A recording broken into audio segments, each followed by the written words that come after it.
Down syndrome एक आनुवांशिक यानी कि एक जेनेटिक कंडीशन है जो कि क्रोमोसोम नंबर 21 पर ट्राइसोमी यानी कि एक एक्स्ट्रा पेयर होने की वजह से होती है। अमूमन हमारे पास दो पेयर होते हैं, लेकिन डाउन सिंड्रोम में एक एक्स्ट्रा पेयर होता है। इस एक्स्ट्रा पेयर ऑफ क्रोमोसोम की वजह से कई लक्षण आते हैं, कई तरह के लक्षण आते हैं जो कि हमें दिखाई देते हैं परेशानियों के तौर पर। इसमें अगर सबसे पहले लक्षण की बात करें तो वो मानसिक कंडीशन है, मानसिक अवस्था है। यानी कि ज़्यादातर बच्चों में कम से कम 50% के करीब डिसेबिलिटी होती है, यानी कि इंटेलेक्चुअल डिसेबिलिटी।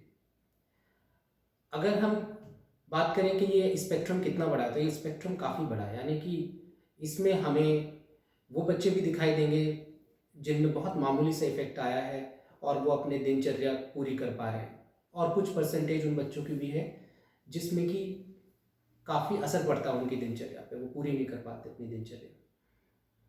दूसरा चीज़ है शारीरिक परेशानी, शारीरिक लक्षण। इसमें सबसे इम्पॉर्टेंट है जो मांसपेशियों की जो टोन होती है ये वो कम होती है, या कहें तो लचीलापन बड़ा होता है, जिसकी वजह से उन्हें चलने में, उठने में, बैठने में, अपने काम करने में खासा दिक्कत आती है बचपन से ही। जो तीसरा लक्षण बोले तो ये है कि वो किस तरह का अपीयरेंस उनका होता है। तो ये वो बच्चे हैं जो कि देखकर पहचाने जा सकते हैं, जिसे बोलते हैं कि टिपिकल मंगोलियन फेस, जिसमें कि आंखें थोड़ी नीचे की तरफ होना, आंखें थोड़ी ऊपर की तरफ चढ़ी हुई होना, कान थोड़े नीचे की तरफ होते हैं, थोड़ी जीभ मोटी होती है, थोड़ा मुंह छोटा हो जाता है, हाथ पे सिंगल फोल्ड होते हैं, या फिर पैरों की उंगलियों के बीच में जो है गैप ज़्यादा होता है। तो ये बच्चे जो हैं हम पहचान सकते हैं इनको फिजिकल अपीयरेंस की वजह से।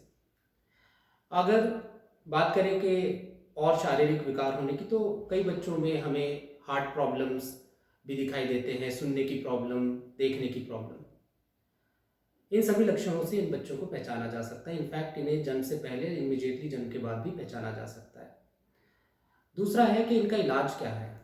तो बोले तो इसके अगर इलाज की बात करें तो पूरी तरह तो कोई इलाज नहीं है, लेकिन क्योंकि ये एक सिंड्रोम है यानी कि कई सिम्टम्स का मिश्रण है, तो इसमें हमें सिम्टोमेटिक ट्रीटमेंट करना पड़ता है।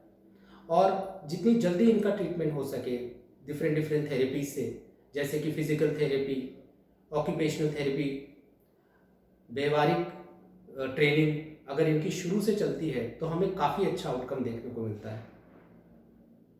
Thank you.